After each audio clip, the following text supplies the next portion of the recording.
अमीर बेटी का सौदा। अमीर बाप की बेटी शिल्पी को मुकेश पसंद होता है, लेकिन दोनों के बीच हैसियत की दीवार खड़ी होती है। और फिर कहीं नौकरी कर लो ना, क्या हमेशा ये लोहे की सलाखों के पीछे भागते रहते हो? कितनी मेहनत करते हो। शिल्पी, नौकरी से कुछ नहीं होगा। तुम लोगों की हैसियत तक पहुंचना है तो अपना ही बिजनेस करना पड़ेगा, वरना तुम्हारे पापा किसी और से तुम्हारी शादी करवा देंगे। अच्छा, ऐसे किससे करवा देंगी? मैं तो तुमसे ही शादी करूंगी। बोल दिया तो बोल दिया, बस। मुकेश उस बेचारी को समझाता भी तो क्या। दुनिया के रीति रिवाजों से काफी दूर थी शिल्पी। भले ही बड़े बाप की बेटी, लेकिन सादगी इतनी कि क्या कहना।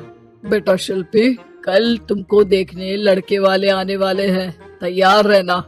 मैंने तुम्हारी माँ को समझा दिया है। घर के सारे नौकर चाकर को वो समझा देगी कि स्वागत कैसे करना है। कैसी बात कर रहे हैं पापा? मैं तो मुकेश से प्यार करती हूँ, उसी से शादी करूंगी। मैंने आपको बताया था ना। मुकेश किसका बेटा है? वो स्टील किंग सिंघानिया का, या वो जो बड़े ज्वेलरी वाले हैं मेहता, उनका? नहीं नहीं पापा, वो अपना ही काम करता है, लेकिन एस्टेब्लिश नहीं है अभी। पापा, वो आपके पास तब आएगा जब कुछ बन जाएगा। आप प्लीज थोड़ा सा वक्त दे दीजिए। पिता को शिल्पी की बात पर गुस्सा आ जाता है। वो उससे कुछ नहीं कहते और शिल्पी की माँ के पास जाते हैं। ये संस्कार देकर बड़ा किया तुमने शिल्पी को, और कैसे मैं किसी भिखारी के साथ उसकी शादी कर दूं? कौन है ये मुकेश? मैं जानती हूँ, बड़ा ही होनहार लड़का है। शिल्पी से बहुत प्यार करता है और शादी करना चाहता है। अरे ऐसे कैसे मैं किसी से भी अपनी बेटी की शादी कर दूं? कोई भी उठकर आए और कहे कि मैं शादी करना चाहता हूँ तो मैं शादी कर दूं? कान खोल कर सुन लो, कल उसे अच्छे से तैयार कर देना, क्योंकि जो लड़का मैंने देखा है शिल्पी के लिए, वो करोड़पति घर का बेटा है, समझी? लाख मना करने पर भी शिल्पी को उस लड़के से मिलवाया जाता है जो उसके पिता ने उसके लिए देखा था। देखिए, मैं किसी और से प्यार करती हूँ और उसी से शादी करूंगी। ये तो बहुत अच्छी बात है कि तुम किसी और से प्यार करती हो, क्योंकि मैं भी किसी और से प्यार करता हूँ। लेकिन शादी तो हम दोनों को ही करनी होगी, जानती हो ना, ये बिजनेस और ये सारा कुछ। शिल्पी को समझ में नहीं आता कि वो क्या कह रहा है, लेकिन वो समझ जाती है कि वो लड़का भी किसी और से प्यार करता है। पिताजी, वो भी कह रहा था कि वो किसी और से प्यार करता है। हाँ तो करने दो ना, हमने तो नहीं रोका। तुम अपना देखो, शादी के लिए हाँ कर कर गया है वो। लेकिन क्यों? अरे वो और मैं दोनों ही एक दूसरे से प्यार नहीं करते, फिर शादी क्यों कर ले? पापा, एक बार सिर्फ मेरे कहने पर आप मुकेश से मिल ले। पिता शिल्पी के कहने पर फॉर्मेलिटी के लिए ही सही, लेकिन मुकेश को घर बुला लेते हैं। देखो, ज्यादा वक्त नहीं दे पाऊंगा। ये बताओ कि शादी के बाद कहाँ रखोगे उसे? 2 कमरे के मकान में? नहीं सर, मैंने 2 साल के बाद का सारा प्लान कर लिया है। मैंने आयरन इंडस्ट्री खड़ी करने के लिए पूरा ब्लूप्रिंट तैयार किया है। मेरी खुद की जगह है दादाजी की। बस थोड़ा फंड का अरेंजमेंट हो जाता तो काम शुरू कर देता। अच्छा, मतलब तुम यहाँ फंड रेज करने आए हो? मुकेश समझ जाता है कि उसके पिता शिल्पी की शादी उससे कराने के मूड में नहीं है। फंड आप कभी दे भी नहीं पाएंगे मुझे तो सिर्फ शिल्पी चाहिए। मैं उसके बिना नहीं रह सकता सर। मैं उसे बहुत खुश रखूंगा। वो तो हर पति का धर्म होता है। वो तो मैं किसी से भी उसकी शादी करा दूं, वो उसे खुशी रखेगा। लेकिन देखो, मैं ज्यादा बात को घुमाना नहीं चाहता। वो बड़े घर की लड़की है, उसे काम काज की आदत नहीं। अभी वो समझ नहीं रही, लेकिन तुम तो समझो। मैं किसी भी हालत में शिल्पी की शादी तुमसे नहीं करवा सकता। मुकेश पिता से लाख मन्नतें करता है, लेकिन वो नहीं मानते।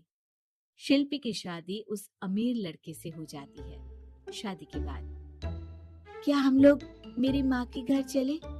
मुझे उन लोगों की बहुत याद आ रही है। हाँ हाँ, जाओ जाओ। वैसे भी आज मैं अपनी गर्लफ्रेंड के साथ मसूरी जा रहा हूँ, तुम जा सकती हो। कैसी बात कर रहे हैं? अब हम लोगों की शादी हो गई है, आप कैसे किसी और लड़की के साथ जा सकते हैं? अरे मैंने तो तुम्हें शादी के पहले ही बता दिया था कि मेरी कुछ गर्लफ्रेंड्स है। अब प्लीज ये टिपिकल बीवी वाला रोना धोना शुरू मत कर देना। शिल्पी पिता के घर जाती है और माता पिता को सारी बात बता देती है। इतना गंदा इंसान निकलेगा, मैंने तो सोचा ही नहीं था। अरे क्यों कराई मेरी फूल जैसी बेटी की शादी ऐसे घर में। और तो क्या हो गया, शुरू शुरू में हर घर में ऐसा होता है, धीरे धीरे ठीक हो जाएगा। और वैसे भी उन लोगों के साथ हम लोगों की एक बड़ी डील फाइनल हुई है, समझी। उन लोगों से रिश्ता बनाकर रखो, तभी पैसों की बारिश होगी। पापा, अब समझ में आया कि आपने मेरे साथ ऐसा क्यों किया। मुकेश आपके सामने गिड़गिड़ा कर गया कि वो मुझे बहुत खुश रखेगा, लेकिन आपने मेरी शादी एक ऐसे लड़के से करा दी जो किसी और लड़की से प्यार करता है और शादी सिर्फ समझौते के लिए कर रहा है। पापा, मैं जा रही हूँ, लेकिन इस घर में कभी पैर भी नहीं रखूंगी।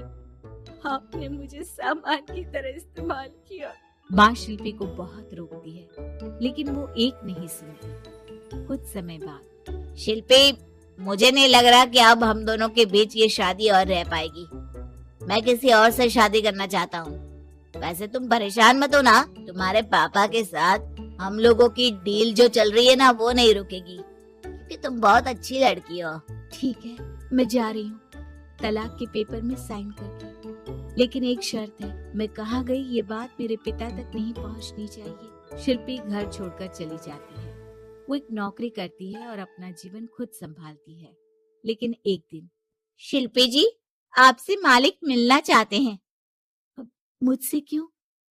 शिल्पी मालिक के कमरे में जाती है, जहाँ सामने मुकेश होता है। अरे आपको देखकर बहुत खुशी हुई, बहुत बड़े आदमी बन गए। थैंक्स, पर तुम्हें नौकरी करने की क्या जरूरत पड़ गई। मैंने तो सोचा भी नहीं था कि तुम मेरी शिल्पी होगी। तभी वहां शिल्पी के पिता आ जाते हैं।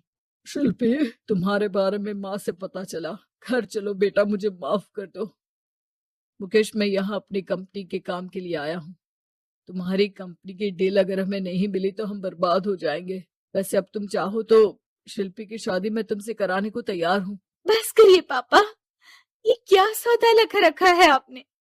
जिस कंपनी से आपकी डील हो, अपनी बेटी की शादी उसी के घर करा देते हैं।